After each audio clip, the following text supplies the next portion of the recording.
take these chances, place them in the box.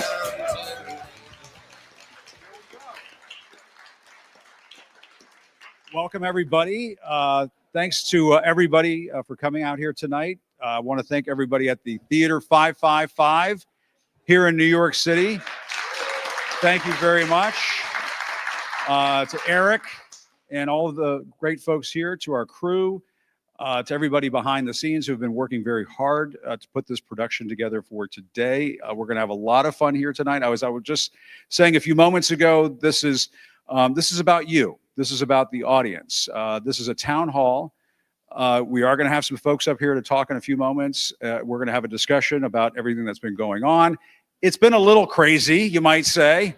It's been a little strange, and it has been unsettling. I mean, I think we are all coming together at a very critical time in this country. I think it's not a stretch. It's not an exaggeration to say that our democracy is very much on the line. And as I talk about on my show, on a number of occasions, I like to think about it not just as our democracy, but the American way of life.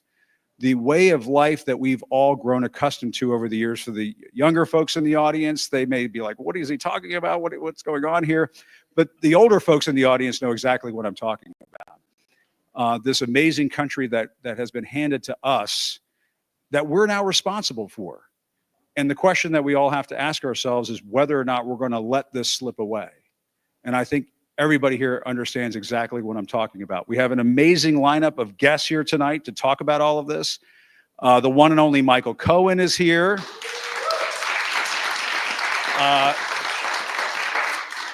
The incredible Don Lemon is here. We love Don. He's amazing. Olivia Troye is here. Tara Setmayer. Harry Dunn is here. You guys know who Harry Dunn is. And a little later, there's a certain comedian, I can't remember his name. He might be sitting in the audience.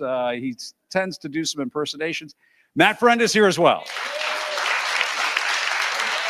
Although there's going to be a point in the production where we're all going to pretend that Matt is not here and that this is just some other person. It'll all make sense, I think, when this goes down. But everybody, thank you so, and please give a round of applause for yourself for coming. Paid subscribers, we thank you. And also a quick shout out to Substack. We are, as I understand it right now, I'm asking my producer, Matt, are we streaming? We're streaming live. We're live on the Substack machine. You can see it. You can't see it. They're saying they can't see it or hear it. Nope. Do we have it? Do we think we have it? What do you think? We think it's up. We think it's up. So for folks at home, all right, well, give it time. Give it time. As I like to say, don't let the correspondent handle the equipment. Oh, is that? Oh, don't worry about that. That one right there, I believe that's Michael's. He's doing his own personal thing. All right, but without further ado, let's bring out the one, the only, real, as he likes to put it, the real Michael Cohen. Michael, come on out, buddy. We're doing this. As Bill O'Reilly likes to say, we're doing it live. Michael is going to make some comments, make some remarks here. All right, let's listen in. Michael, here's a mic. Here's a mic. Thank you. There you go. So good evening, everybody, and welcome to the No Fear Tour. Now, before I say anything else, I want you to imagine something with me. Close your eyes if you need to, but go there with me. Imagine standing in a small room lit by candlelight, 1787. No microphones, no social media, just ink-stained hands, sweat on your brow, and a dream, a radical dream that people could govern themselves. Imagine Madison, Hamilton, Franklin, Jefferson, all of them, sitting in the heat of a Philadelphia summer, arguing, debating, pushing back against the idea of unchecked power. They'd just broken free from a king, a tyrant, a man who believed that the government existed for him, not for the people. Now, I want you to imagine them stepping into this moment right now, today, and seeing this America? What do you think that they would say? What would they feel seeing a president stand before the American people, not to unite, but to divide, to inflame, to lie? What would they say? This is what we built? Or would they ask, how did it come to this? Because make no mistake, they saw it coming. They may not have known what Twitter was, but they knew power. They knew how it corrupts. They knew that someday, someone would come along who didn't want to be bound by laws, who wouldn't just challenge the system, but try to destroy it. And they warned us over and over and over again. They said, beware the man who wants more than the presidency. Beware the man who wants the crown. So let me ask you something. Have you seen what a man like that looks like? Because I have. And he's not wearing a robe. He's not sitting on a throne. He's flying in a private jet, hoarding classified documents, threatening judges, mocking veterans, and pretending that the law doesn't apply to him. He's turning the military against our own citizens. Remember that? When peaceful protesters were gassed in the street so that he could hold the Bible down like a prop? Does that sound like America? He cozies up to dictators and to despots while trashing NATO, while insulting our allies, while alienating every nation that used to look to us for moral leadership. He threatens businesses. Say something I don't like, and I'll destroy you. He pressures foreign countries. Help me win, or I'll withhold your aid. He rewrites laws to shield himself. He attacks prosecutors. He intimidates witnesses. He claims out loud that he has total immunity. Now, let me ask you again. Does that sound like a president? Or does it sound like a man who wants to be king? Because, my friends, when a president calls the press the enemy, when they demand loyalty, not to the Constitution, not to the country, but to him, when they silence dissent, when they criminalize protests, when they purge institutions and sow distrust in every election that they don't win, it's not America. That's authoritarianism, wrapped in a flag carrying a Bible. And we need to stop pretending that this is normal. This is not just political theater. This is not left versus right. This is about right versus wrong. This is all about whether we are still a nation of laws or a playground for the powerful. And here's the truth. A lot of folks just don't want to say out loud. Donald Trump is not an anomaly. No, he is a culmination. He is the embodiment of every single fear that the founding fathers had when they wrote that fragile document that we call the Constitution. And he's not alone. He's surrounded by enablers, by lawmakers who once swore an oath and now kneel to a man, by media figures who trade truth for ratings, by billionaires who think that democracy is a nuisance. And I want to ask you something again, and I want you to answer this in your hearts.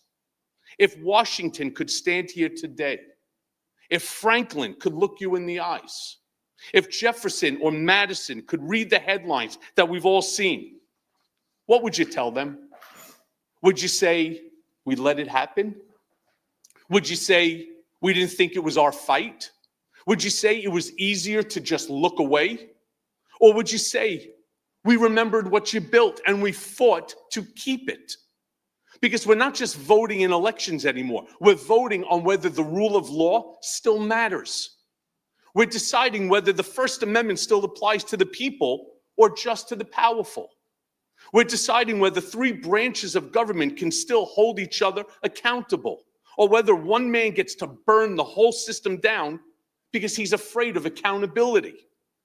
So let me be absolutely clear.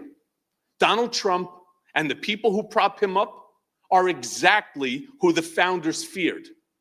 They feared a man who would place himself above the people. They feared a man who would twist the military, the economy, foreign policy, and the law to serve himself, not the nation.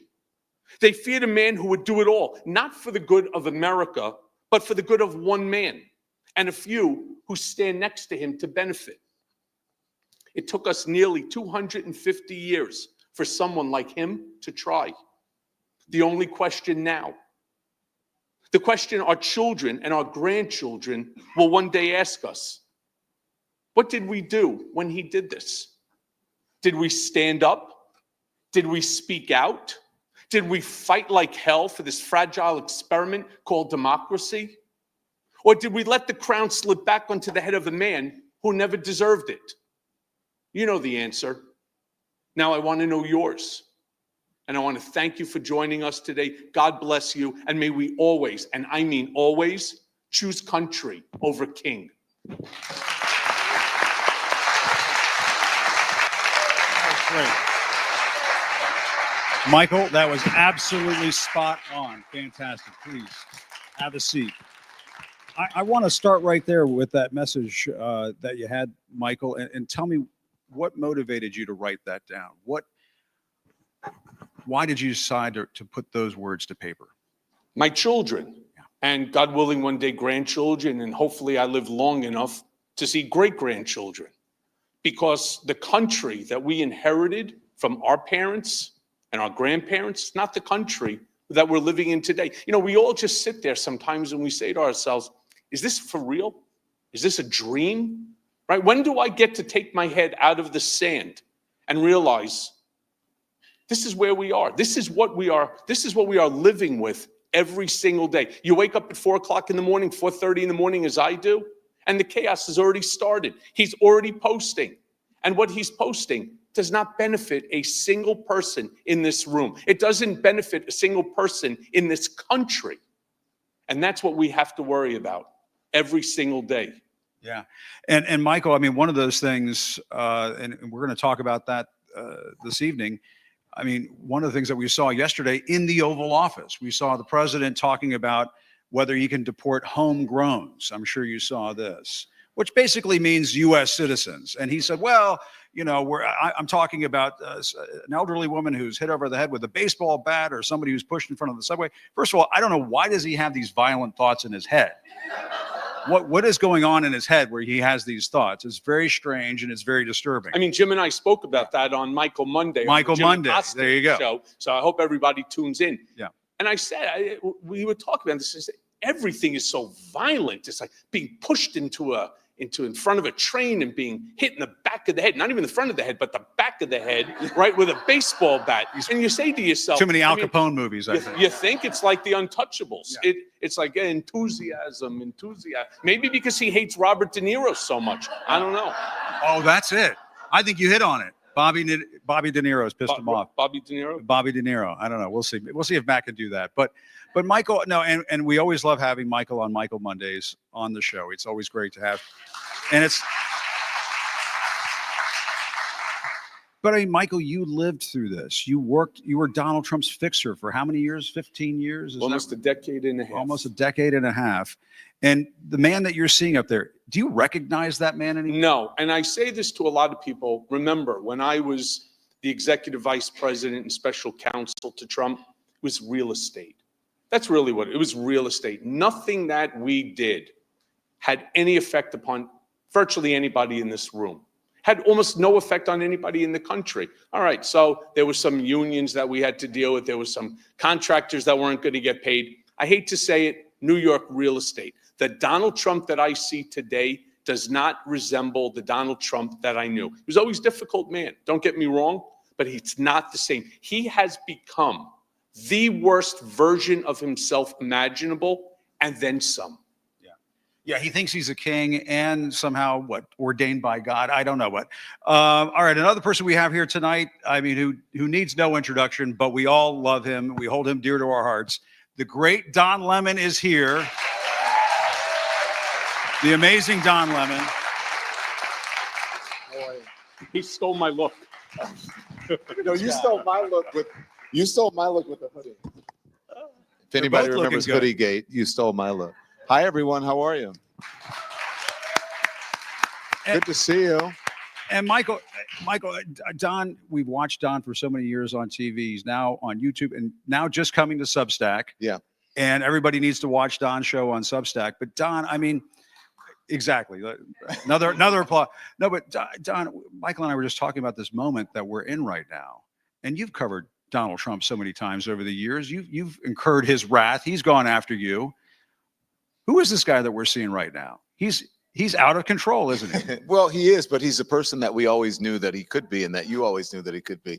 Is it surprising to me that he's doing what he's doing? No, it's not surprising. Is it disappointing? Yes.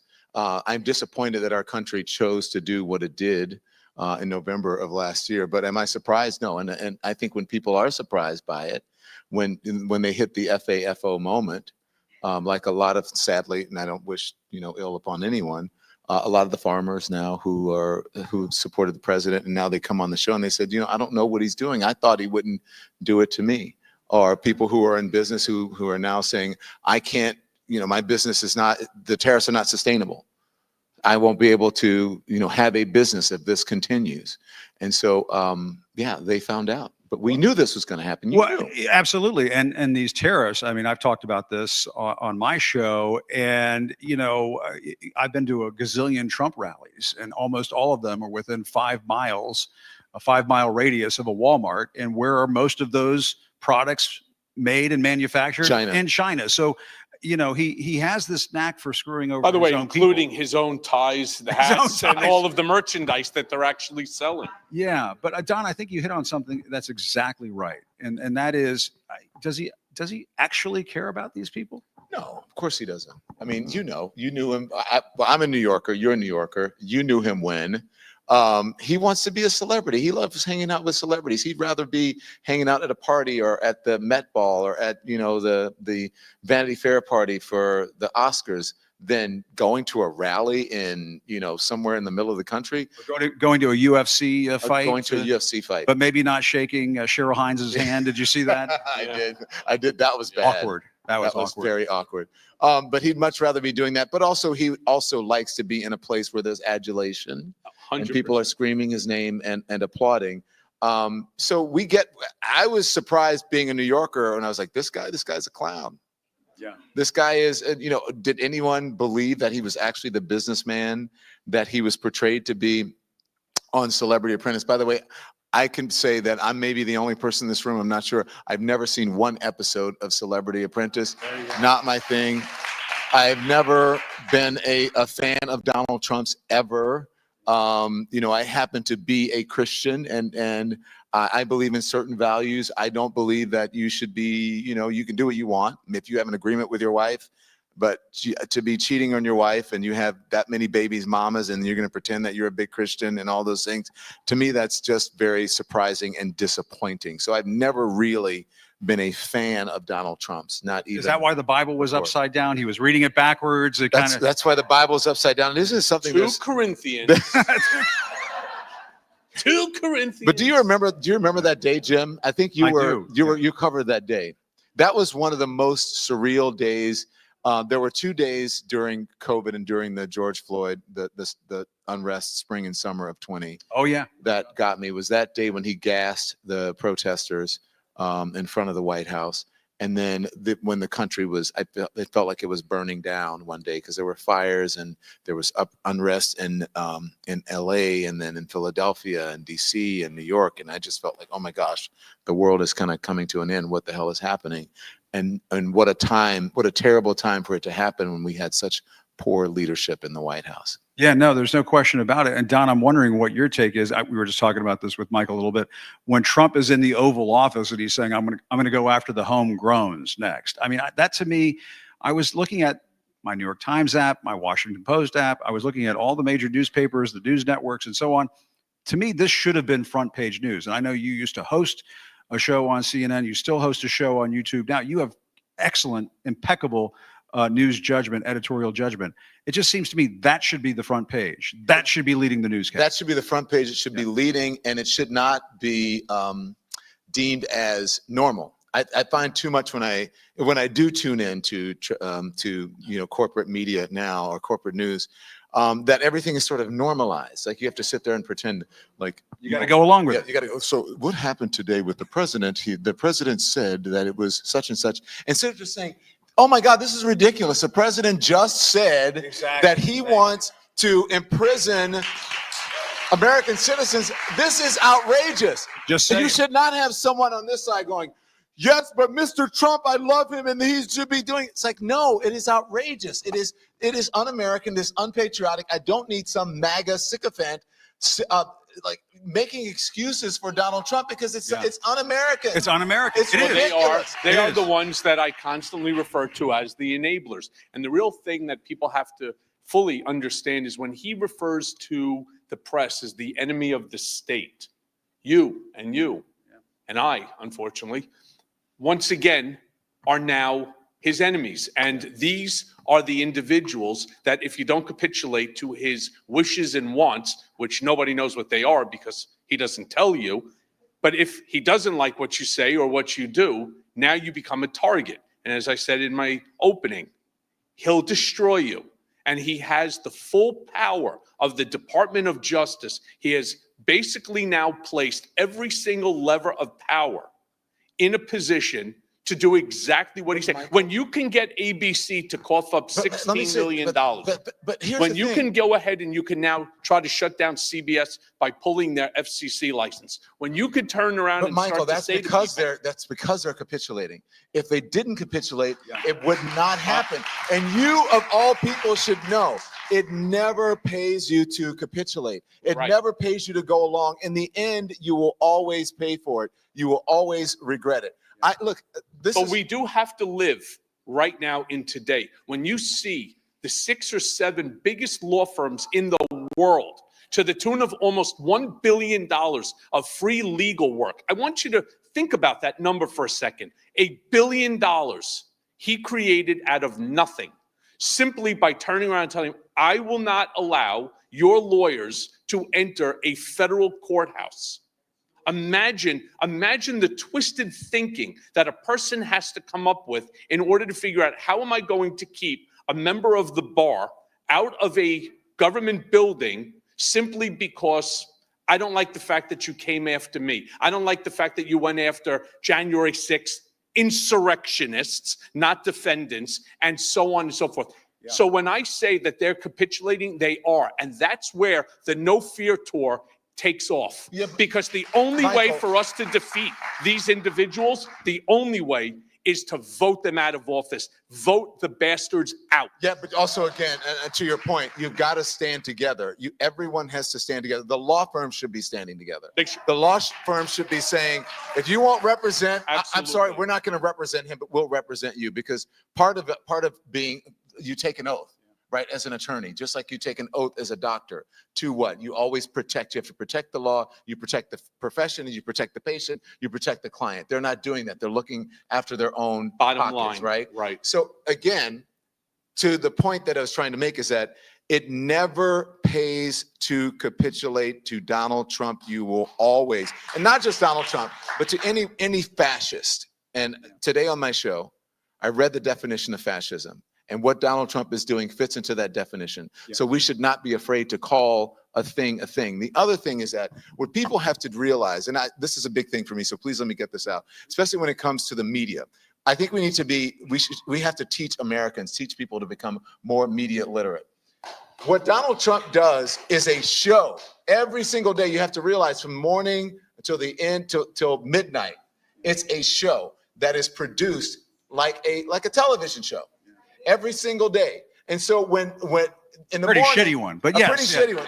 In the morning, they give the message on Fox and Friends, and then they carry it all throughout the day on Fox News, and then they carry it on conservative radio throughout the day, saying the same talking points. Then Caroline Leavitt goes into the briefing room. She yells at the reporter. She does something. You guys outrageous. don't like Caroline Leavitt, is it? They cover it, right? Come on, you don't like bullshit, Barbie. Oh.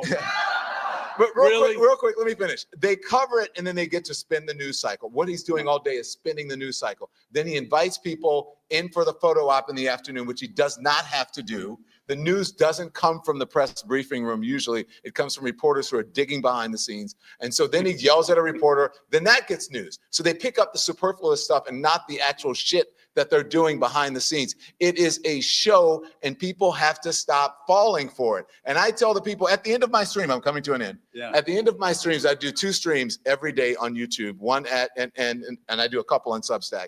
One at 10 a.m. in the morning, one at 5 p.m. And every single time I tell them at the end, the last thing I say is turn the TV off. Yeah. Yeah. There you go. And that's I love it. I love it. that. You're right. And you know, I mean, the thing about the TV show that Trump tries to produce every day, he is trying to gain more and more control over it. I don't know if you guys saw the news just as we were coming into this great theater tonight. Trump is not only trying to ban the Associated Press, he wants to ban all wire services from coming into the Oval Office, coming into those small private settings with him where they cover him. And Jim, they took we your saw press this. credentials. They took my press credentials, and we saw this take place just the other day when he had Volodymyr Zelensky in the Oval Office. You guys remember when he had Zelensky in the Oval Office? They banned the AP. They tried to keep Reuters out of the Oval Office. That you guys know who that is. As a matter of fact, they tried to allow TASS, the Russian news service, into the Oval Office that day. Some of the other White House reporters heard about this. They called bullshit on it. They didn't get in. But you know who did get in? Marjorie Taylor Greene's boyfriend. This guy named, I think his name is Brian Glenn, but he's more famous. He's more known as Marjorie Taylor Greene's boyfriend. So his resume is Dairy Queen and then Marjorie Taylor Greene's boyfriend. Suit guy. Meanwhile, Why is he wearing a suit? He's the guy who asks Zelensky, why aren't you wearing a suit? Yep. What did we see in the Oval Office yesterday? President Gulag from El Salvador Without a necktie. not wearing a neck. I guess it was kind of a suit, but and then Kid Rock was in there the other day, and that was And definitely. he not looked a suit. like a Yeah. clown that just got shot out of a cannon. I mean, you want to talk about the disrespect to the Oval Office? Am I Ringling wrong? Brothers. No, it Meanwhile, did, yeah. today in the Oval Office, they turned around and they had a conversation with an individual from the Washington Reporter. And if none of you know who the Washington Reporter is, it's because they opened up about a week ago. And they have no credibility. Some crazy right-wing paper. First question going to welcome to now the briefing room with Caroline Levitt. He asked a question. She, oh my God, that's a wonderful question. Thank you for asking it. Yeah, it's a wonderful question because she wrote it. Yeah. Well, and Don brings up a good point. They did take my press pass away, and it was cited in the Associated Press case against the Trump administration officials who kicked them out of the Oval Office. And we're now in a fight for the free press. And even though a judge has already come out and said, you have to let the Associated Press back in, Trump is thumbing his nose at the courts, just like he's doing in this immigration case. Can I ask you something about that? Yeah, Because I want to bring someone. and then we're going to bring it. We're going to get to questions in just a moment. Hang on to that question. Okay. Okay, hold on, hang on. I want to ask you this. They're going to let you do it. The difference is, which I'm trying to make the point that when you were talking about it, the difference is that we had people who stood up for us in the news business. We had bosses who said, no, you're going to give Jim his press passes back. We're going to take you to court and we're going to sue you, and we're not going That's to a very bend good the point. knee. No, and the other news organizations should refuse to go into the Oval Office and take Donald Trump's picture. Exactly. That's what he wants more than anything else. He wants the cameras to come in to take his picture. The other networks, the other news organizations need to say, no, we're standing behind our friends in the press. All right, next segment of the program. Hold that thought, because I want to bring in, I know, we're going to come to you, I promise. I'm going to bring in our next, I like your passion. Olivia Troye, Tara Setmayer, Harry Dunn, come on out. How are you, my dear? Captain America himself, Harry Dunn. Good to see you, my dear. Olivia, we hugged you earlier. Oh, nice to see you. Such a little guy. That great guy. to see all of you. Everybody subscribe and follow to all of their podcasts and all of their, and Tara's with the Seneca Project. Need to pay close attention to that. She's doing very important work there. Olivia writes an amazing Substack breaking down what's happening in the Trump administration every day. And Harry, he does his own podcast. So you got to watch Harry. And I mean, Harry's been an amazing inspiration to me because I remember, honestly, a round of applause for our heroes from January 6th and our law enforcement community. But Harry, I mean, one of the things that I wanted to talk to you about is I remember talking to you after Trump got back in the White House. And I talked to you and Mike Fanone, and you were not in a good place. You were not in a happy place. There's no question about it. But what I love about you, Harry, is that you've taken, I should say, being pissed off and you put it into action, which is what a lot of Americans are doing right now. But you kind of started leading the way, I feel like. That's what heroes do. That's what heroes do. Thank you. Thank you. No, you're absolutely right. Turn that anger into something meaningful, something tangible, something that you can actually stand on and say, I'm doing some work. I quit the Capitol Police after 16 years of service, and 3 years after the attack on the Capitol, I stood there and I served my country. And I realized I did all that I can do as an officer. I need to step into another role. The country needs me, right? So I quit my job and ran for Congress. Like, it's nuts. Now, I'm not encouraging people to go quit your job and run for Congress. Like, it's kind of nuts to do what you think about it. And keep running, Harry. You know what? Barack Obama didn't win the first time when he ran for Congress. I saw how that turned out. I appreciate that. I haven't ruled out running again. I mean, it's no secret. I haven't ruled out running again, but I want to be helpful. I want to be useful, and I want to do what best serves the country, the purpose, this moment that we're in right now. Donald Trump has led me to this moment. He took away my career. He's taken away our democracy. He's taken away the things that I've stood up for. My father stood up for as a veteran in the Air Force, that my grandfather, all of our ancestors, he's taken away all of that. And it's worth fighting for, not just typing some angry tweet on Twitter. Do something that actually tangible. And there's so much going on right now. A lot of people are, what can I do? How can I be? There's so many fires to put out. And I always tell people, find something that you're really passionate about. Find one thing.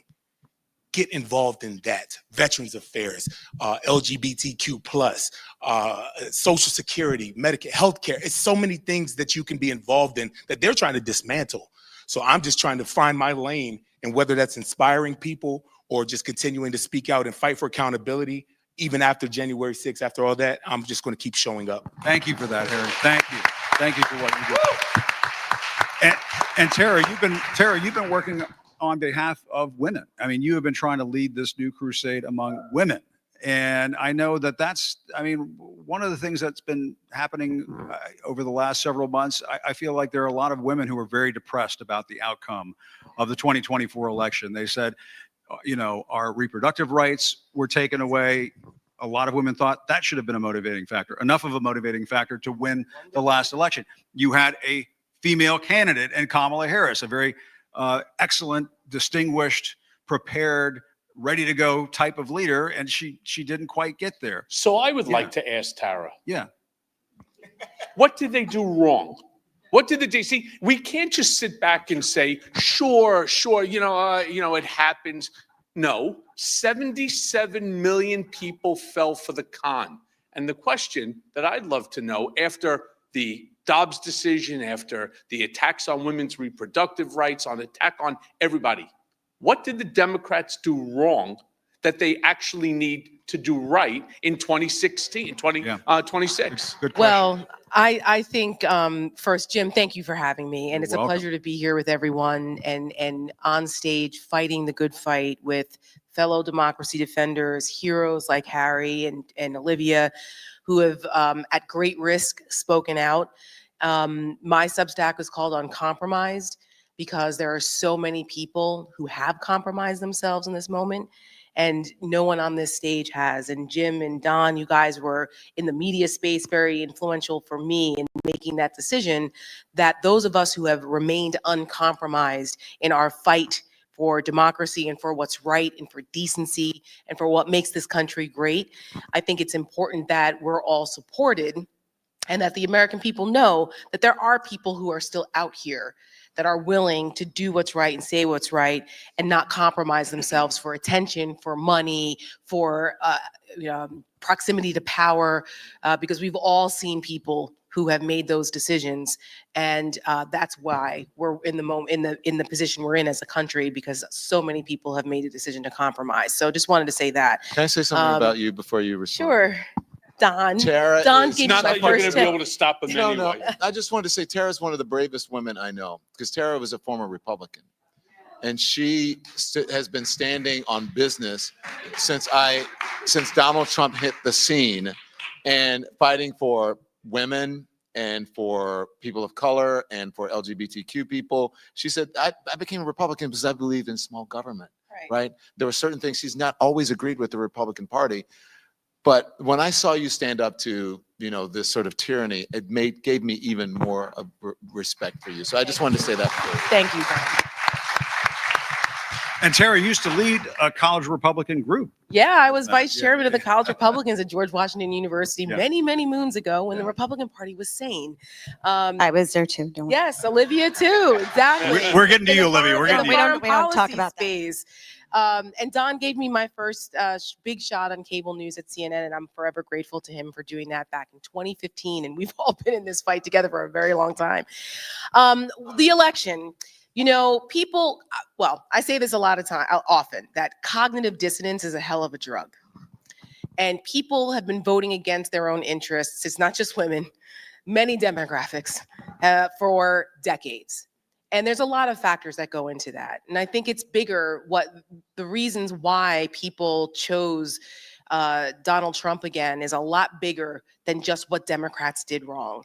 Were there plenty of things that Democrats did wrong? Sure. But it's bigger than that. We have a societal problem where integrity doesn't matter, facts don't matter. You still have misogyny. The patriarchy is alive and well, whether people want to acknowledge it or not. And there's also a lot of women who buy into a lot of those storylines and think that they're attracted to different things that are against their own interests. And yes, Dobbs should have been the wake-up call, and it was in 2022. We saw what happened in the midterms there. And down ballot, women in their home states voted to codify reproductive rights and freedoms. But at the national level, I think there was a failure on the part of, frankly, the media, and I know you guys had talked about that a little bit before we came out, in emphasizing that Donald Trump was full of shit when he said, oh, I'm not for an abortion ban. Don't believe that. Or he doesn't believe in Project 2025. Who? What? I don't know those people. 120 of them that worked for him were authors of it. What? He coffee boyed the entire Project 2025 authors. And they didn't really push him on it. So we saw in polling, in research, that women were concerned about some of the other things, but not that, because they were like, well, they seem to separate the reproductive issue from that. That's a failure in messaging on the other side. That's where Democrats failed, because they took it for granted that women were just going to be outraged about losing their constitutional rights to, bodily autonomy, and that, they would just accept that. And that wasn't true. And so for the Seneca Project, when my co-founder, Michelle Kinney, and I decided to start it last year, exactly a year ago today, I think, or tomorrow, we said, listen, we've got to speak to women, not at them. Because there were a lot of people who were just speaking at women or around them. We just, as women, speak to women about what's at stake and why it matters. And we tried very hard. We put out, we're a content organization, and we put out a lot of hard-hitting content, including our ad at the end, American Girl. I don't know if many of you have seen that ad. It's nominated for a Webby, so please vote for us. We're very proud of that. And you have a great new ad out now. And we have a new ad out now, because since Trump the on the election, terrace. Yeah. correct. And we were trying to think about what we're going to call it, because speaking of where the Democrats failed, I'll give you an example. Yes, I was a Republican for many years, and I trained in the political communication space about how to beat Democrats. And one of the things is that you have to stay on offense. Constantly on offense. You never take your foot off the gas. And Democrats were on defense a lot.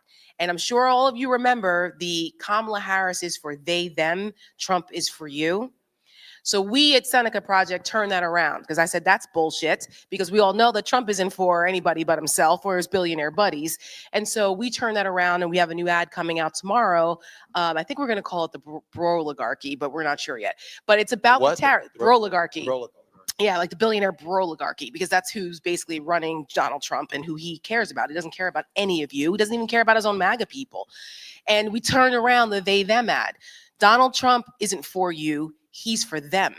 And the them is his billionaire buddies. Yeah. So we've And expanded our that ad mission. is very effective, because it shows the video. Don, I just saw this. Jim got a sneak peek. I got a sneak peek of this earlier today. I didn't get a sneak peek. You're We'll not send it to you, Jim. Michael. Wait, Michael, you're not on the Signal chat? Oh, sorry. Oh, Yeah, sorry. yeah. Sore subject. He's not on sore the subject. Everyone else is Signal apparently- chat. Wait a minute, I was invited to the Signal chat by Signal chat.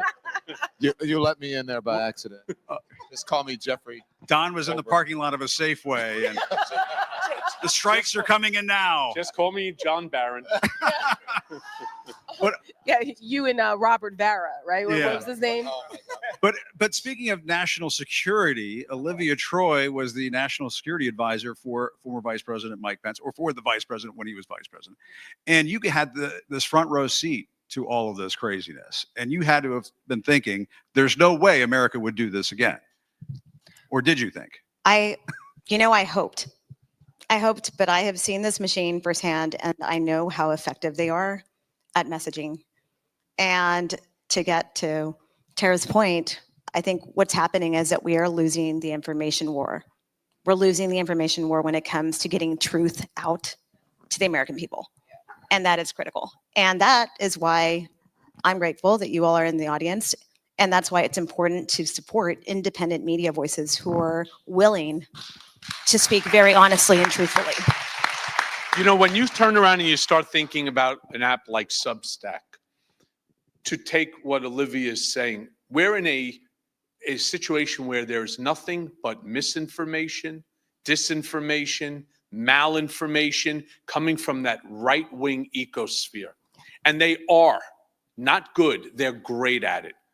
In 2016, 2015, when Trump started the first campaign, every single day before 7 a.m., every single person on the list, and that list was 1,000 people long, everyone was given what's called talking points memo, the Trump talking points memo. And every single person had to use the same lines or some derivative thereof. This And is true. that's I was why, on that distro. like Stalin. You guys used to leak them to me. Thank you. But anyway. Like Hey, you know, wasn't like me. Stalin, that was on Signal Gate too. Oh, that Like- was a, yeah. Like Stalin, the more you repeat the lie, the more the lie becomes the truth. And that's what ultimately happened. He bullshitted his way back into the White House with lies, misinformation, and disinformation. And that's what Olivia is sitting talking. That's what Seneca Project is fighting. That's what Jim and I and Don and Harry, what we're trying to do is to build a community so freaking big that there's nothing that can stop you. Do you remember during the mortgage crisis, they said, how come nobody with the $1 trillion that was lost, not one bigwig ended up accountable for a single dollar of loss? And the reason that they gave, too big to fail. We, as a community, need to be so big that when we show up, the voice is so big that they tremble. That we can change the outcome of elections by being together, not having different thoughts, different paths. Stay on the same message. Use the same message over and over and over again, because for whatever the reason is, there is a segment of this country. Yeah. They talk in sound bites and bumper stickers. 3 words: lock her up, build the wall, right? Gasoline and groceries. Drill, baby, Trump, drill. Drill, baby, drill. Everything with Trump is 3 words. And you can't stop. I call him It's the like- see and say president. You remember that toy when we were growing up? You pulled a string. This is a tariff. You know, that's basically what he does now. I didn't have toys. Oh, sorry. But We're gonna you're make absolutely you rich. Yeah, exactly. No, you're absolutely right, Michael. And independent media is so important. Yes, ma'am. Yeah. Yes. Well, Thank no, you. I was about to bring it back to Thank you. Olivia. I was going to bring it back to Olivia because, and first of all, I want to mention. Sorry, Mom. No, I want to echo what Michael was saying though about independent media and voices like Olivia. If you're not, you're probably all following Olivia because she has a very healthy following on Substack. But Olivia, you have been speaking out, and I think one of the reasons why it's so important that you've been speaking out is that you know these Trump folks, and you know them well, and you know that by speaking out, you're sort of persona non grata, to be diplomatic about Oh, it. not sort of. Not sort of, very much so. And it comes with a risk. It comes You know with what a I'd like price. to ask Olivia? I'd like to ask Olivia, with the recent comments made by Trump and the DOJ about Chris Krebs and Miles Taylor, I'd like to Yeah. get, because That's she a good knows question. them well, like really well. And she's an author herself. Yeah, these people are my friends. And they're also fellow national security professionals and patriots. And They're people who really, quite honestly, held the line the first Trump term. There are people that, you know, regardless of what you may think of their politics, I want you to truly understand that they were people that you wanted there in that moment, the kinds of people that are no longer there today. And that was my biggest fear going into this election, was the type of people that would be running the country the second time around if he got back into the Oval Office. And we saw that in the Oval Office yesterday with Stephen Miller. I mean, Trump was basically being led around by Stephen Miller Yes. during that whole dog and pony show, Tara. And it was downright chilling to hear Trump talk about going after homegrown U.S. citizens and sending them off to some gulag in El Salvador. The biggest thing that we need to be careful that we don't do is have lack of imagination. Okay? If you can imagine they can do it, they could possibly do it. You need to be prepared for that. Actually, my last Substack was about this. It was called, I said, wake up, Donald Trump is coming for Americans next. And he said it. I don't know why here we are 10 years later that people don't believe Donald Trump when he says things. He's floating the idea. He said it more than once, and now he's saying it from the Oval Office in front of a dictator who didn't wear a suit. So I'm like, why isn't this, and I think you guys said this earlier tonight, why this should be blaring across every major news channel. Donald Trump is threatening to send American citizens to a gulag in El Salvador, where Eric Prince is going to build extra, paramilitary facilities and get more gazillionaire, dollars from American taxpayers to enslave American citizens against the Constitution. Because it's not constitutional to do this. So either we believe in the Constitution or we don't. And those are the kinds of tough questions that we need to be asking and challenging Republicans, because they're the ones who are the collaborators. Democrats get it. Well, yeah, they need to fight, but it's the Republicans who did this to us. But also that, and a lot of people have talked about the courts are going to be our fail-safe, right? They're not. They're openly defying them right now as we speak, like literally as we speak right now. Donald Trump has refused to listen to the Supreme Court to bring home the person wrongfully, the Maryland man, wrongfully sent to Kilmar. Yes. Kilmar Abrego Garcia. Yeah. He's openly sent to El violating Salvador, not lawful to send him to El Salvador, wasn't legal. And now the Trump administration, the White House is saying, Trump is saying, all these people are saying, oh, we can't bring him back. That's up to El Salvador. That's bullshit, because somebody that was inside the White House and the press corps that was asking questions, let that man get away with calling him terrorist, which he was not. And when he said, well, I can't bring him back. Yes, you can. You already brought 10 people back. They're choosing not to bring this one back, which concerns me about his proof of life. Yeah, and that's why I think that's why we have to support the people on the Democratic side that are actually fighting. There's Cory Booker and Chris Van Hollen, Jasmine Crockett. They're literally actively right now working to charter a trip down to Venezuela to make sure that he is okay. El Salvador, excuse me, to make sure that they are okay. But also, real quick, and I'll say, the only thing that's going to stop this right now, it's not a Supreme Court ruling. It's not a judge. It's moral courage from somebody on the Republican side. The Democrats are showing up. So that's how we stop this. Somebody showing up that has moral courage, and that's lacking right now. You know how you do that? Because no one's going to save us but us. And the importance of all of us coming together and putting pressure. That's why the town halls matter. The marches matter. The protests matter. The phone calls you make to their offices, they matter.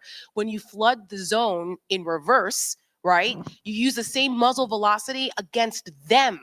Don't let them co-opt the tactics. Don't let them co-opt patriotism. Don't let them co-opt what it means to be America. You turn it around and put it right back in their faces and you challenge them, because they're banking on intimidating all of us. That's why Donald Trump is going after all of the institutions that protect our rights. That's why we're calling tonight No Fear. That's why we're calling tonight No. That's right. And Don, you wanted to make a point. Well, I want to make a point. I just want to hear, is this thing on? Yeah. I want to hear from Olivia. You're the only one who worked in the administration who's sitting on this stage right now. So you're on the inside, on the outside looking in. Do you understand what I'm saying? Yes. So at this moment for you, offer us some advice, especially to the folks who are out here. What have you been thinking? Because I know you're thinking differently than any of us. You worked for him, but she actually worked in the administration. Yeah, I think what I worry about is that I think we need to be very strategic about the fact that every move they make is tied to their greater picture. And it's very easy for us to go down the rabbit hole on each thing, but we need to be paying attention to those details. But we need to also remember, I'm sorry, what was that? I mean, well, 100% 2025 is being implemented. And actually, like I talk about in my Substacks, you can go to the issue that you care about, literally go to that playbook, and you will see what's coming next. I mean, it is all laid out there, and it is Told true. us. They told you. Yes, they told you. But I'll say this, I think what worries me is that they know exactly what they're doing, because what I'm seeing in the media, what I'm seeing with law firms, what they're doing there, and they're using the immigration issue because they know that that was the issue that they won on. If you want to talk about what Democrats did wrong, we can have that debate later. That was a big issue. And I don't blame Kamala Harris for that, because I think she was an excellent candidate. She needed to just be supported by a machine that was behind her back, to be very clear about that. And I say that as someone who spent my lifelong Republicanism. So, but I will Olivia, say you can this, say like, whatever you want. the chilling effect is real. And since this is the no fear moment, they are trying to instill fear. And that is the whole point of this. So when you look at what's happening in this situation with this man that we may never see again, that is what's going through my head right now, is I don't think he's ever going to see his family again. And this is And a I man who hate has a that. son with autism. Yeah, Yeah. absolutely. Yeah. And so I think about that, but they're doing that because this is an issue that they believe that they're winning on. But they're also laying the groundwork. So when they do the executive orders on Miles Taylor and Chris Krebs, that's the chilling effect for people in government, for people saying, keep your head down, because we are going to make an example of these people, because this is what's coming to you. And what they're also doing is the fear of when he says homegrown, I take that different ways, because they've already used terrorism for the people on college campuses. They're using that term very loosely. Donald Trump uses treason very loosely. He uses traitors loosely. These are all terms that are not policy terms. These are extreme words that are being used to label people. Yes. And I think that's something that we need to think about, because that is to institute fear, and that's what dictators do. And so they want you to fear of what's happening. If you show up to a protest, they want you to fear of what's going to happen to you. And so that's why I keep showing up. And that's why I'm going to stand by Jim, Don, all of these people on the stage, because I don't want you to feel that fear. I think that is important. You got to stand by each other, and it's going to get scary. It's only going to get worse. You know, what he's doing is creating litmus tests every single day. And I know it because of all of us here on the stage. I was the first litmus test when I was unconstitutionally remanded back to Otisville because I refused to waive my First Amendment constitutional right in a counterfeit document that they prepared for me, so as to stifle my ability to put out my first book. Why? I don't know. Trump decided it wasn't going to be flattering to him. He didn't want it. And so they did it. Now, I was very fortunate. I had a federal court judge, Alvin K. Hellerstein, who actually ruled that it was retaliatory, and he enjoined the administration from further interfering with my constitutional rights. You think about this stuff and you say, what banana republic are we talking about? And the answer is, we're talking about America. So when he turns around and he says to somebody like a Miles Taylor, who I've gotten to know and like, and Chris Krebs, that this is treason, understand what he's doing. He's setting a predicate to do even more than what he did to me. Does everybody know here what the penalty for treason is in this country? Yeah, it's death. It's death. All right. And Trump, you may have heard him say going back years ago that one of the things that he thinks we should do is bring back public executions. And you say, what? I mean, and this is somebody, yeah, that's, you know what? I like that idea. I want to be part of that 77 million dopes that decided to vote for the guy. All right. This is not a joke. And when Trump tells you he's going to do, for 5 years now, I've been yelling from rooftops saying, you must listen to what he's saying. Don't take my word for it. Don't take Jim's or Don's or anybody's. Listen to what he's saying. He is forecasting to you exactly what he intends to do. And so far, he's actually accomplished it. And that's where we, again, united together, will put an end to this. Yeah. As I like to say, for as dishonest as he is, he can be remarkably candid. Mhm. And he is very candid about what he wants to do. And last time I checked, he's homegrown, isn't he? Yeah. Isn't he homegrown? Sadly. Something. Something like that. Something He like had that. he had little Not legal at issues 6'3", or something. 235, he's Oh, not okay. homegrown. Wait a minute, Jim. Have we seen his birth certificate? I don't know. I have. I I Are have. you sure? Yeah. As you've seen his birth I certificate. saw the long form German one. I think In is the one fact, I you may saw. remember. You may remember. I had his birth certificate. I served it on Bill Maher for the $5 million. Oh, there you go. Yeah. All right. All right. The So lawsuit. we've come to the portion, and I do want to give a quick shout out to the Midas Touch guys. The Midas Touch guys are also streaming. They're also Thanks, streaming guys. tonight's town hall. And we can't call this a town hall without hearing from the town. So you're the town. Does anybody have a question? Who wants to get a question out there? The nice lady in the back who so nicely interrupted us at the beginning. Can we get Eamon? Can we get a microphone or one of our? She's a New Yorker. Project She doesn't your need a voice. microphone. We can hear No, you. but it helps for the streaming audience. I think Oh, if we yes, could yes. pass her the microphone. Well, it's the 21st century. You're streaming now, man. Well, Replaced by a couple of children, but oh, there you go. anyway, There you go. 3 boys. There's enough misogyny in this country. Tell My us your name. Tell us concern your name. is We had a hands across, think it's hands wrong, off demonstration across the country on April 5th. Millions of people were involved, and virtually nobody heard about it afterwards, except on these little tiny news channels. So how is that going to threaten Washington? How do we Yeah. get heard? We can sit here all we want, Don, but what we're do you preaching think? to the I choir. mean, you're absolutely right. It's about the news coverage. Well, I think Yeah. All Tara. I want to know. You want the answer? Are you done? Yeah. No, I want to make sure you get it all in yeah. before I put my big mouth in. I think what Olivia and Tara said are it.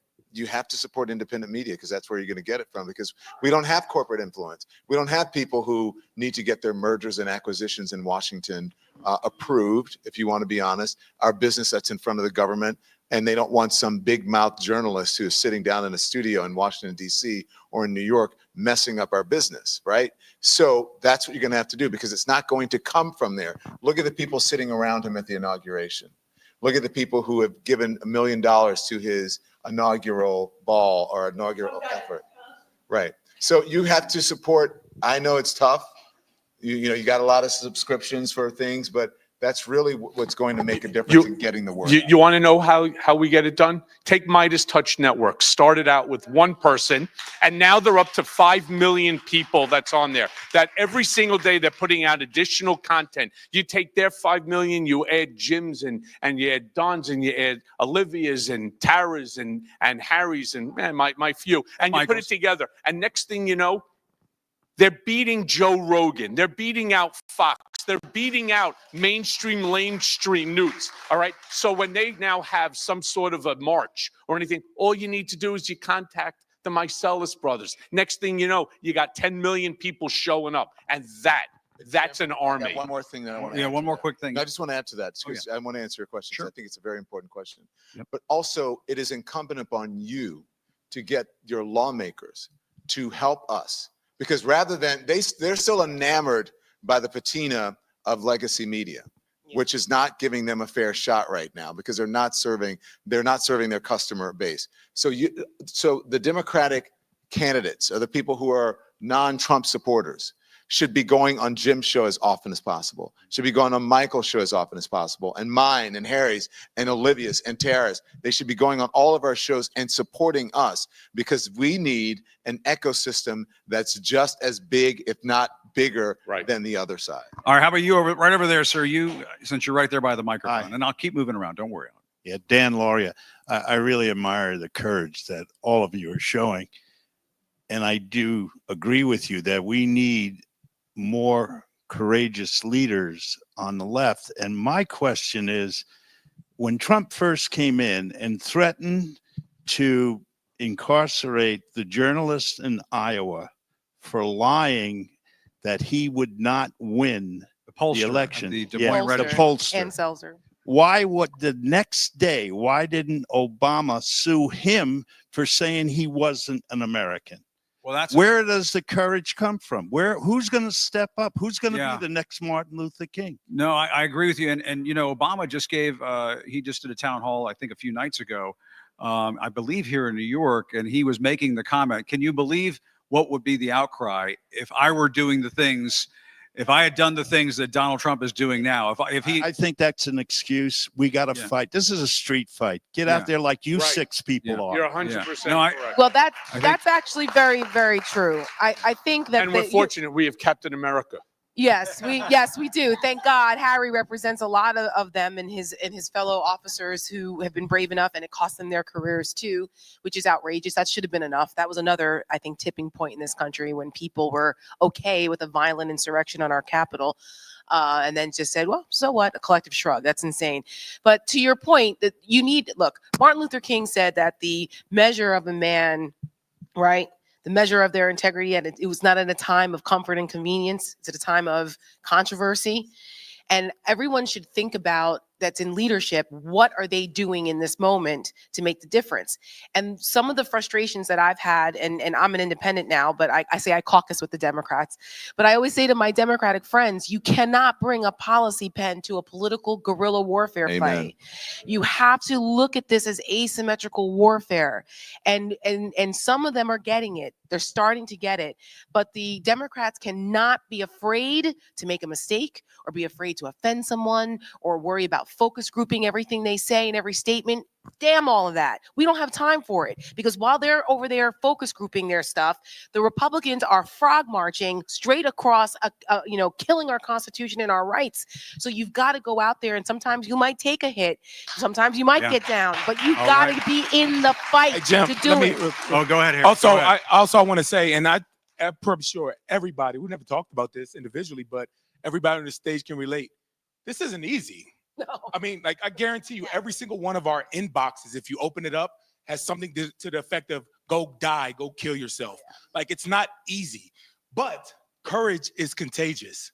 It's very contagious. And seeing all these brave men and women up here, it makes it, surround yourself with those type of individuals. That makes it a little easier. You know, there's to a lot fight of with. people also, by the way, who are out there, like Malcolm Nance, right? We have Malcolm Nance here. Stand up, Malcolm, right? Did everybody know the great Malcolm Nance? Right?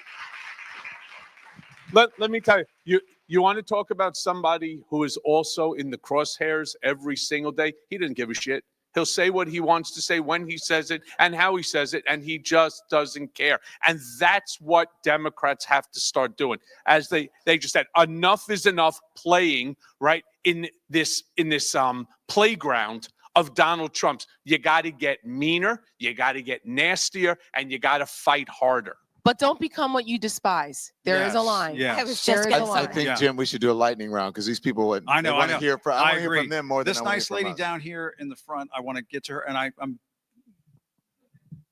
maybe only one of us can respond to each question. Yes, Perhaps. yes. Hi.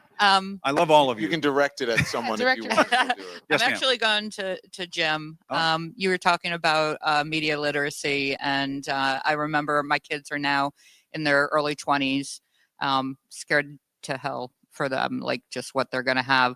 But we did a lot of like how to navigate the internet, how to like understand that things can be skewed and how to go about that.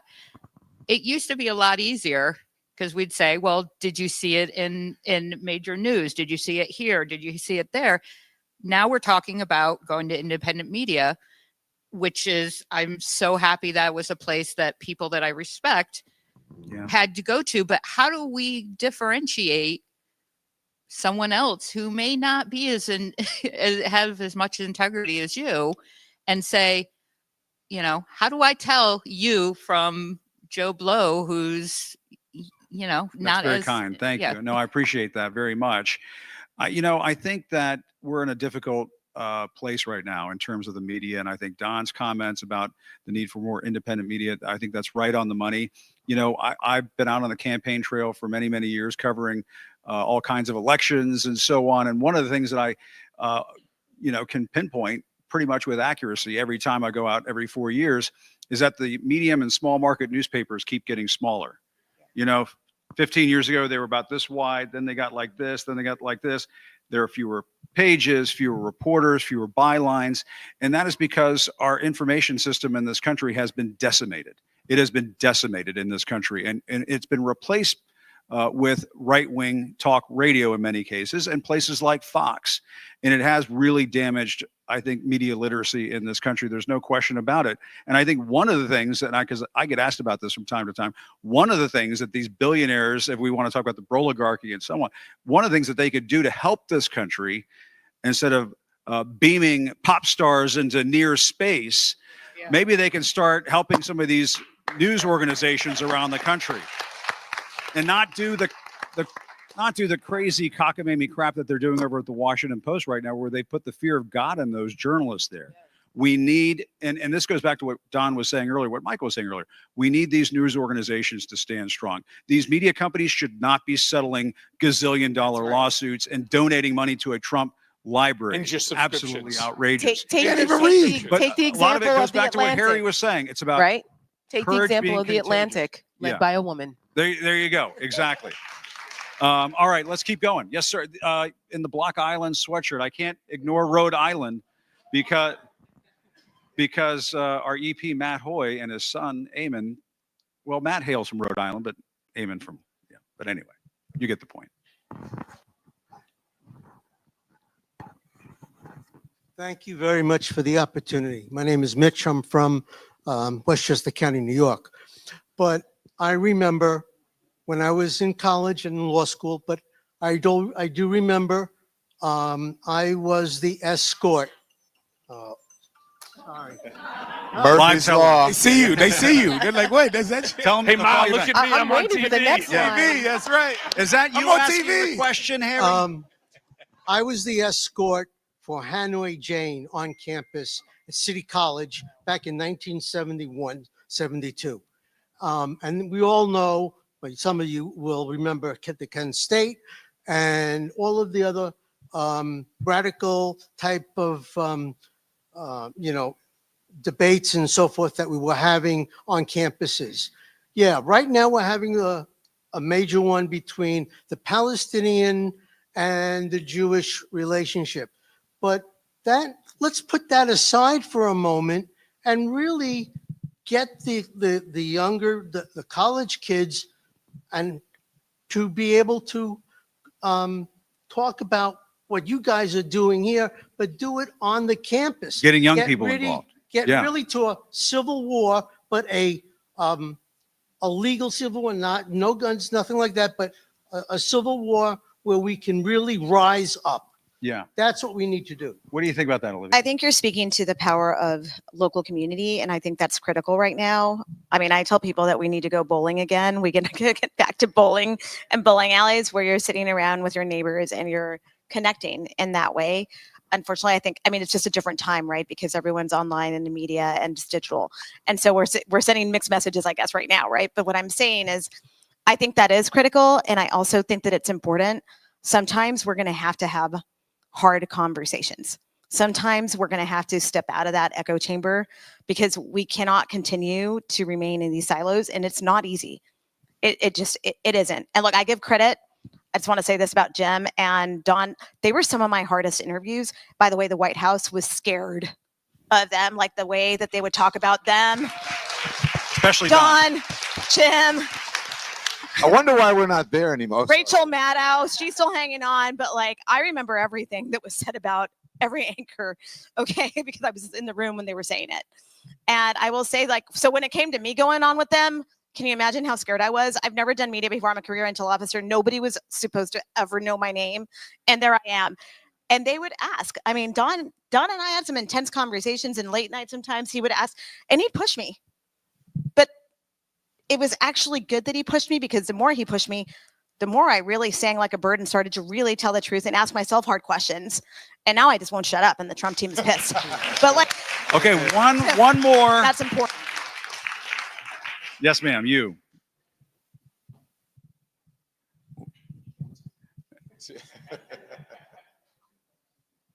Got to make it a good one. The pressure's on. Hi, my name is Barbara Smith, and thank you all for being here and doing this. I agree with everything that you've said. How do we get rid of Schumer and Jeffries and get the Democratic Party to grow some balls and do something? I love New York. I'm a Jersey girl, and I love coming home because, you know, we do not take any shit. Listen, there's a lot of, I think there's a lot of no, listen, I think people have been disappointed with the Democratic leadership for the reasons that I said, that they've been a little too cautious. And Chuck Schumer, God bless him, he's been around a long time. However, you have to play the game that you're in. This is 2025. This is not 1995. I remember those days, and it was very different than it is now. And Hakeem Jeffries, I think, you know, man, you're from Brooklyn.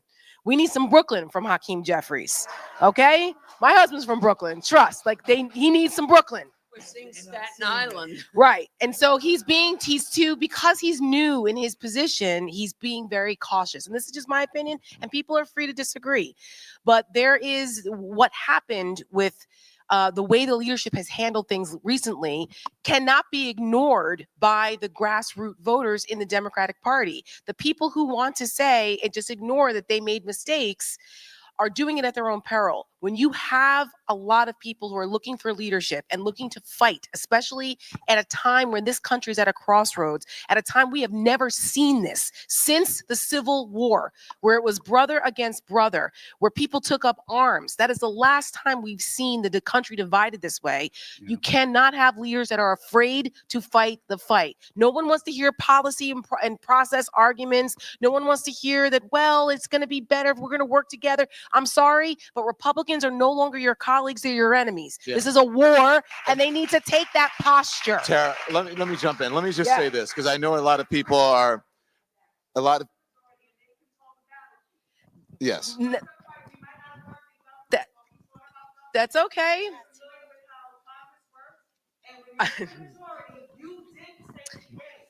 I spent 7 years. Listen, I spent 7 years up in Congress. I understand, and this is very tough. And you have every right to True, be. absolutely. You have every right to be mad at we're glad that you're in here positions, tonight. they have to think about the bigger picture, and sometimes it's worth losing an election over. Yeah. And that's why you do what it takes in a situation like that. And so we'll see. I mean, the constituencies, they'll vote, they'll make the decision. There's midterms coming in 2026, and that's when the voters will happen. And people are awake and now. I spent 7 years on Capitol Hill. Trust me, I know how the government works. I think it's really tough in this moment because people love who they love. And what I think that the Democrats are not understanding in this moment is that, yes, seniority matters. Yes, you know, ethnicity and all those things matter. Right now, people just want someone who can win. They don't care if they're gay, straight, black, trans, or whatever. The Democrats want someone who can win. It doesn't matter that the leader of the Democratic Party is the first black man. That's a great accomplishment.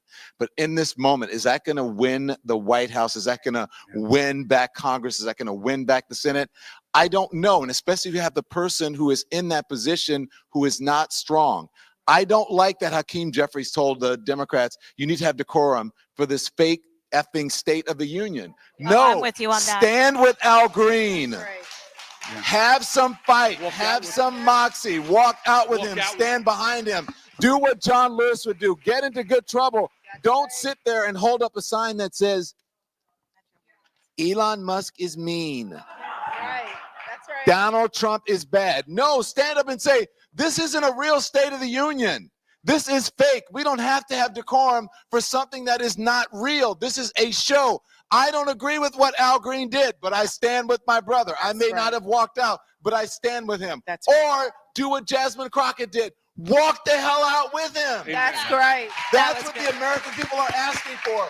The Democrats right now, they're starting to get it. But before, they're selling a product that no one wants to buy.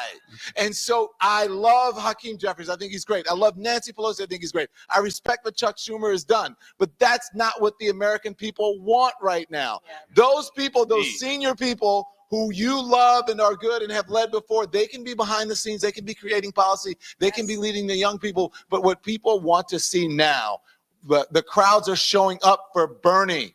They're showing up for AOC. They're showing up for Jasmine Crockett, who's raising more money in Congress than anybody else, because people want change. They want younger people who are willing to get in the fight and not pretend it's 1997 when Bill Clinton was in office. I just want to say one thing. Don is Well, not absolutely right. 1997, you know what I mean. I just want to give one example historically, because I understand that we're looking for policy wins here, but the policy wins aren't going to change the momentum of what we're doing. And I think that that's important. When Winston Churchill was leading during World War II, and the Germans were dropping bombs on London, and they were losing at the time, Winston Churchill was not there telling the people, well, we don't have enough ammunition. What are we, we're losing right now. No, he went there and did those fireside chats and did those radio interviews and did all of those things to rally the people, to keep them in the fight, because morale matters if you're going to win a war. Ask Malcolm Nance, who took up arms with the Ukrainians. Morale matters. And So we're seeing the more same thing with Churchill, less Zelensky, right? Chamberlain, more Churchill, less Chamberlain. That's what the Democrats need, and that's why it matters. Yeah. And that's why the United States must stand with Zelensky in Ukraine. Amen. Absolutely. For that reason that you just mentioned right there, Tara, I'm so glad that you mentioned that. I wanted to give On the historical front lines of perspective. democracy, just like we are here in America. But Don and some of the folks who were just talking about the young people just a few moments. There's one young man here who I think has been waiting all night to get a question Yes. in. And can we just laugh for 2 minutes? I'm up there for a Wait minute, hold second. on, sir. Yes, Okay. please do. The mic on? I don't know. Is it on? I think it's on. I think it's on. It's on. Here we go. Well, this is not a hostile environment Matt for comedy. Friend, everybody. Matt Friend. How are you guys? You feeling good? I just wanted to come here because no better way to celebrate tax day than with Michael Cohen. Truly thrilled to be here. How are you? Fantastic. I feel like I'm at a weird audition right now. This is a good warm up for my show next week at the NRA. I'm kidding. Thrilled to be here, though. This is being broadcast live on Truth Social, Jim's platform. If you bomb, the intern comes for the microphone. Exactly. Just so you know. Well, no, I do. I think it's it's a scary time. I'm 26 years old. Clearly, no one knows when we can laugh anymore, but hopefully we can get a couple of laughs in there before we're all dead. What do you guys do, by the way? No one's sitting there. Anyways, is this the theater where Lauren Boebert jerked the guy? No, anyways. But there we got some laughs. Come on, baby. I like to sound like other people, regardless of which side you're on. I think I have a sense of where this room stands. I was watching Trump, I realized if you want to sound like him, you just have to do one thing, and that I think my mic isn't quite on right now. I'll use that one. There we go. See, sometimes I hand over the microphone. Yeah, exactly. Thank you very much. Yeah, no, if you want to, no one here wants to sound like Trump, but in the event that you want to freak someone out, you just have to mispronounce very big words whenever you're talking. I was imagining him summarizing the basic plot of Harry Potter. I think he would just be like, "Is the deal? There was this boy wizard, and his name was Harry Potter. Okay." The guy was such a disaster. He befriended these two losers. They were named Rune and Hermione. They were nasty people. Went to this terrible school. It was called Hogwarts. The headmaster's name was Albus Dumbledore. Many are saying he was gay. A lot of people are saying that, right? That's it. But okay. But he actually. You just gave me PTSD, just so you know. I'm sorry. I was about to throw my shield at him. But he proved my thesis recently because Trump was talking and he called Hamas hummus, which was interesting.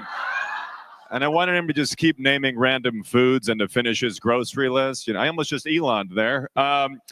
Okay. I'm not doing it. I'm just reacting to the news. No, he called Hamas hummus, and I wanted him to keep naming food, just like hummus needs to be destroyed. The leader of hummus, Baba Ganoush, is a nasty guy. This is the worst invasion since tikka masala in the 90s. Tikka masala is also the name of J.D. Vance's wife's sister. Many people are saying that. Oh my God. But we were just talking about Bernie Sanders. Bernie was at Coachella, which was fascinating. This is just what the Coachella crowd looked like for Charlie XCX. This is the Johnny Carson version. Come on. Never performed for so many Georgie Jessel fans. Come on. But we're thrilled. Exactly. No, but I love that Bernie comes out of Coachella. Like, these kids are trying to dance. And then you just hear, "We are in danger. There is an existential threat to our democracy." Why, every time Bernie talks, he's conducting a very tiny Jewish orchestra with his hands. But wouldn't it have been weird if, like, instead some singer brought out, like, Mitch McConnell at Coachella instead, just like, "Well, it's thrilling to be here today.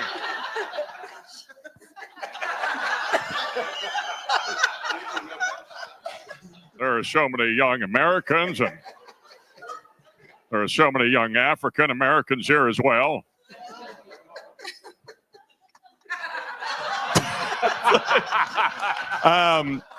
I'd be remiss if I didn't just take the chance. We are being mic'd, right? Yeah. Well, let me just say the following. We are here with a collection of the worst, most disgusting people you have ever seen.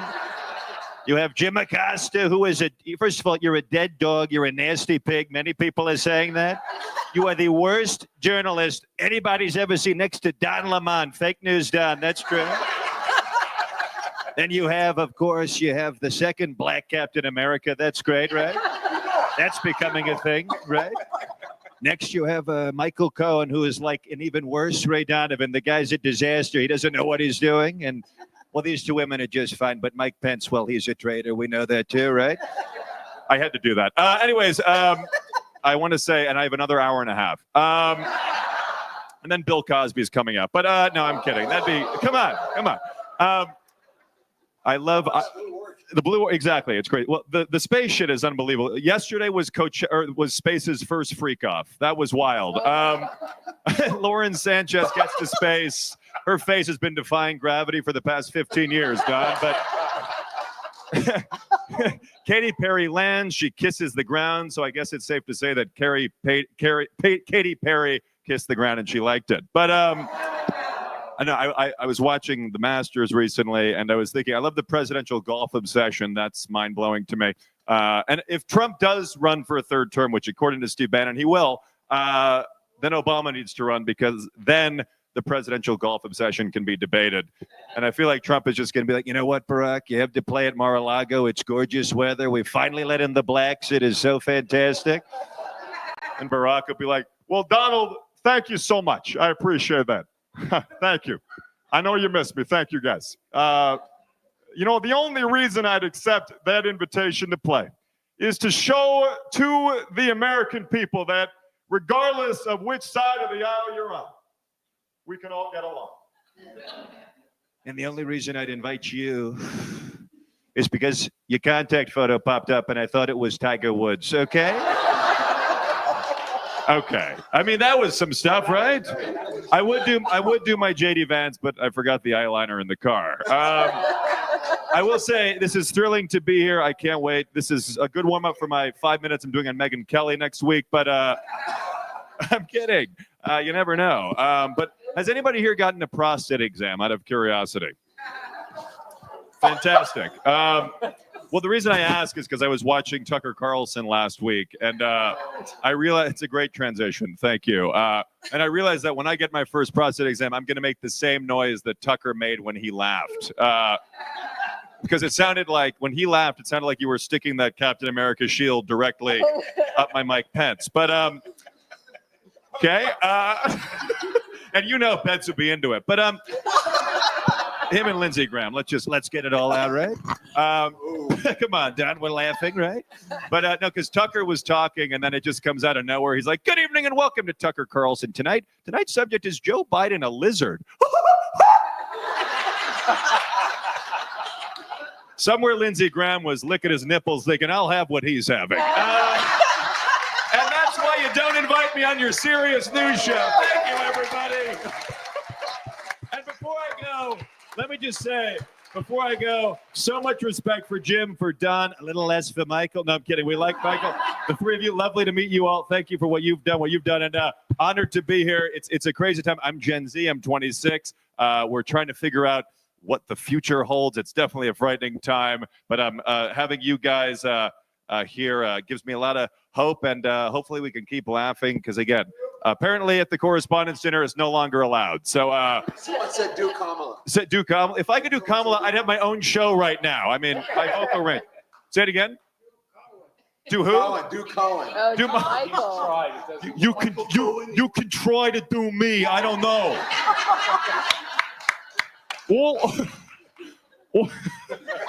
The reason I'm afraid to do Michael Cohen, I'm afraid he's going to shoot me in the back on my way out, you know?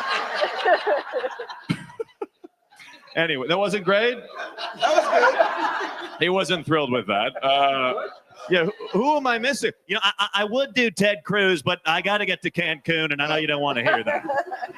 I love how Ted Cruz is with Trump, like dancing at a UFC fight, and didn't he just call your wife ugly? I don't know what happened there, but anyways, I think we closed it. A little Howard Stern? Okay, well, let me ask you this. Right. I want to know this. Right. Don Lemon, he is one of the sexiest guys in news. Right. So, Don, you're a sexy guy. I believe you're married, right? You're married? Yes, he's right there. Now, there he is. He's a sexy guy, too. Now, in all your interviews, did you find that one celebrity was trying to get with you the most? Because you're a good-looking guy. Yeah. Elon Musk must have been in love with you. Is that true? Tell me. Actually, it was Bill Maher. Oh. Well, as long as you bring up Bill, you're so wrong. I don't like you. You're mean. Okay, thank you. Thank you. Yeah. Am I like a puppet? This is great. Yeah. And by the way, now that I'm here, Michael's kind of cute. Yeah. Andy Cohen, Michael Cohen. Maybe we're like related. Who knows? Yeah. I mean, I now I have stage fright right now. I don't know how that's happening. Yeah. Anyways, college Republicans. My God. But I've come a long way. Yeah. But before we go, every day, like, I'm just so grateful that the world is crumbling just for comedy. And like, you ever see one of those clown cars, Jim? Like when like 100 people come out of a clown car. That's what a Trump cabinet meeting to me looks like. And no, I just love how Trump has Conor McGregor at the White House. I feel like Trump wants to add 3 sides to the Pentagon so McGregor can fight in it. All right. Good night, everybody. Thank you. You were fun. Thanks, Jim. Thank you. Thank you. Michael, you're fired again. Thank you very much. Hey, who am I, Cheryl Hines? No, am I Cheryl Hines? Yeah. The rest of it? Way better. All right. Well, I think that might bring us. Does anybody? I mean, how can we top that? I don't know why we finished that out, but I do want to close out with. You can hear me, right? I want to close out with a few remarks, and that is, first of all, thank you very much to all of you for coming here tonight. A lot of you folks are paid subscribers to Substack. We appreciate you very much. And speaking of Substack, we appreciate Substack for helping us put this on this evening. Isn't it a great new? It's a great new resource in this new media, independent media revolution. The Midas Touch guys for streaming this out live tonight. We appreciate them as well. And I do want to thank all of the folks who have been here tonight to give us their time and pour out their hearts. And I hope we gave everybody enough time. I feel like we could just go all night. We could just keep doing this. I think I wanted more questions. But well, we could. I gotta ask. Harry, what do you want to say, Harry? Harry, you go ahead. I got something. I don't want to wrap it up. Hold on. I have something I want to ask you all to do. This is a call to action for you all. Like, we had a lot of laughs and a lot of serious moments here. We can't do this alone. And it's going to be us that saves us. Not just by sitting around, not just by being on the keyboard. If you could do something. The only thing, hold on, I'm getting there. The only thing you can't do is nothing. So whether that is donating $5 to your favorite candidate, writing a letter to your congressman, calling them, putting support on them, getting involved in your local community Democratic Party or whatever, do something, be involved, be educated.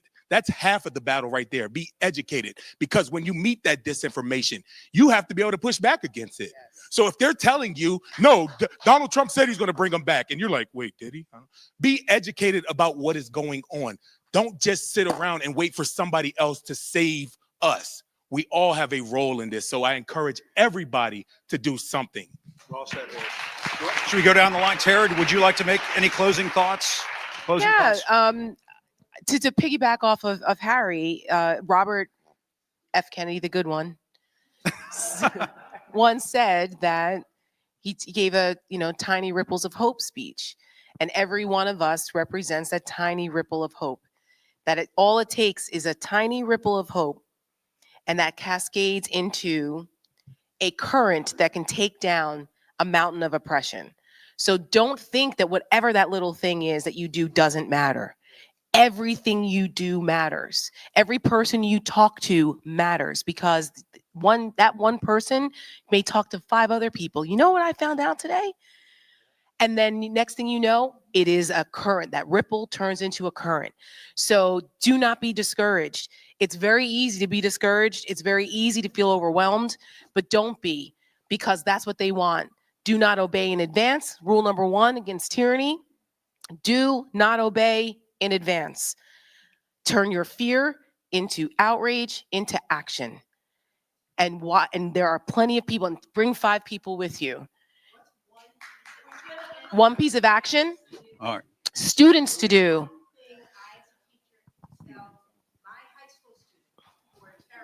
Yeah. One thing is, if the 5 o'clock, is it mail a letter every week to fill up the White House? Yeah. One action. Well, first of all, tell them do not be paralyzed in their fear. That's first of all, because paralysis is another tactic. Let them know that there are people out there fighting for them every day. We do this for them. Yeah. But one action, I think each one of us may have a different perspective on what that one action can be.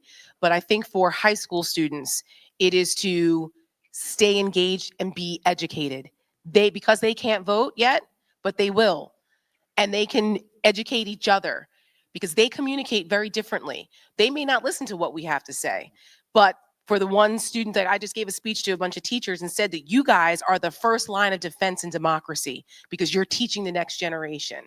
So that's the most important thing, I think, is for those kids to understand their role and what we can do for them.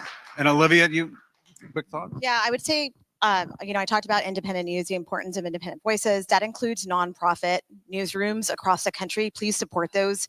They will probably be targeted next. And I would say, as an actionable item to younger people, I would say just keep in mind that they're likely going to go after nonprofits working on issues that you care about. They're going to look at that 501c3 status. I don't say that lightly. That is a big deal. Volunteer. If there's an issue that you care about, tell them to go volunteer and support, whether it's an immigration, women's rights, whatever it is that they're passionate about, because they have skills. They have skills for digital media, things that nonprofits need to get the word out about what's happening to them. That is a tangible thing where you can help us in the information space get that information out there. That's great. Don. Look, I wish I knew what to do. I'm be honest, I don't know. But I spend most of my time listening to people now. And if you dial into my channel, I listen to folks. I go talk to people out on the streets. I know this woman was very passionate. Just yell. What was your question?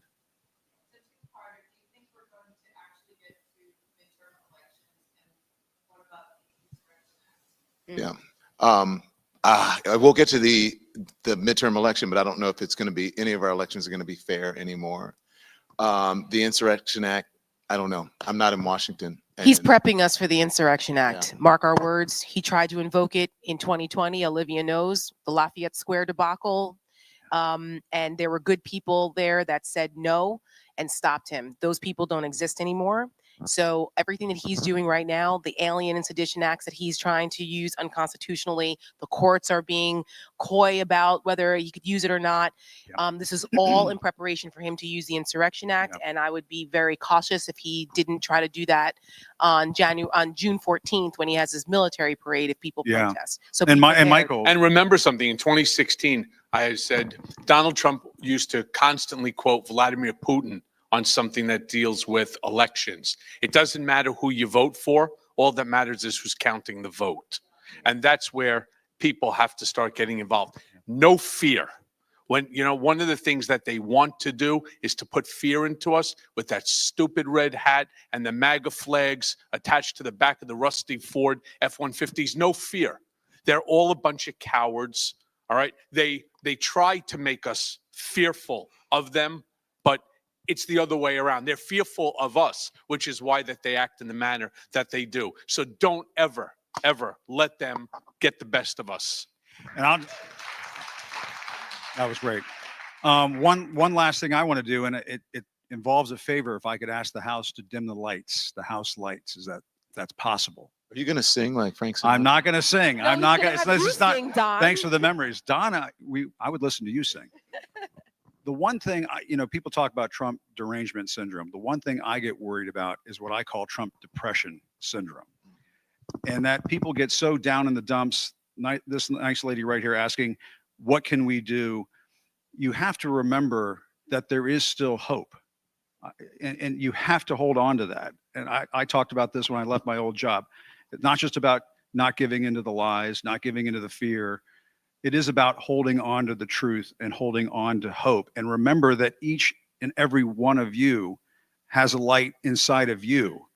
And while this may feel like we're blanketed in darkness right now, you have to remember there is still that light inside of you. That is why we're seeing these town halls explode with tens of thousands of people showing up for the members who will have the town halls.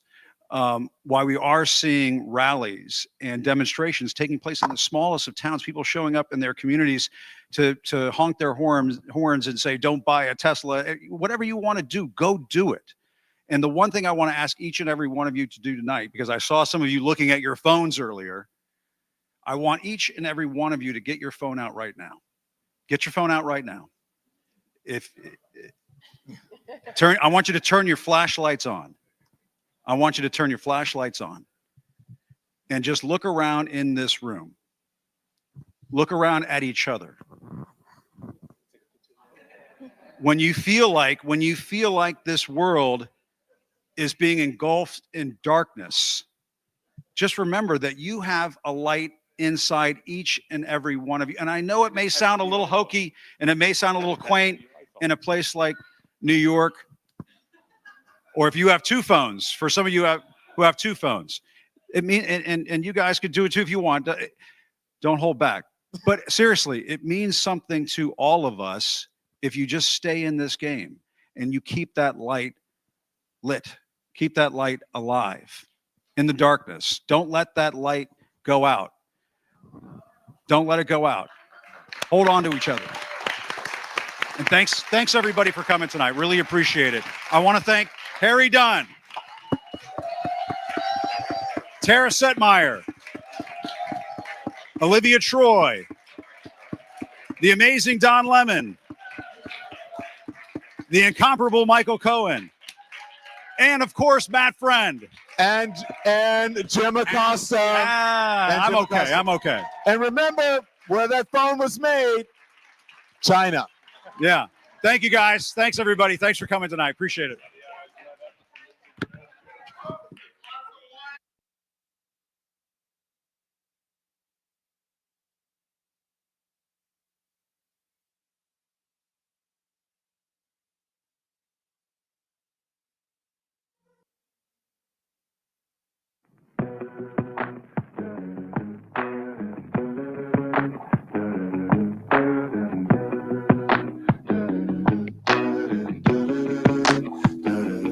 I breathe you in without fail, and then I think twice before I exhale. But you're not mine to keep. You tell me you wanna be free. Yeah, you wanna keep it nice. You wanna keep it low key. Oh, but don't bring me down. Oh, just try to understand me. Won't you come a little closer and let me whisper to you? And I say you don't have to worry about a single thing. Just let me sing to you. Oh, yeah. No, you don't have to let me sing to you. Oh, now I know you're the type who'd throw my hopes away. You'd like to shake me up, to break me up night and day, and you can do what you like. I'm not trying to be your one and only. I'm just trying to make you feel good. So good, so good, so good. Oh, but don't bring me down. Oh, just try to understand me. Won't you come a little closer and let me whisper to you? And I say you don't have to worry about a single thing. Just let me sing to you. Oh, yeah. No, you don't have to worry about a single thing.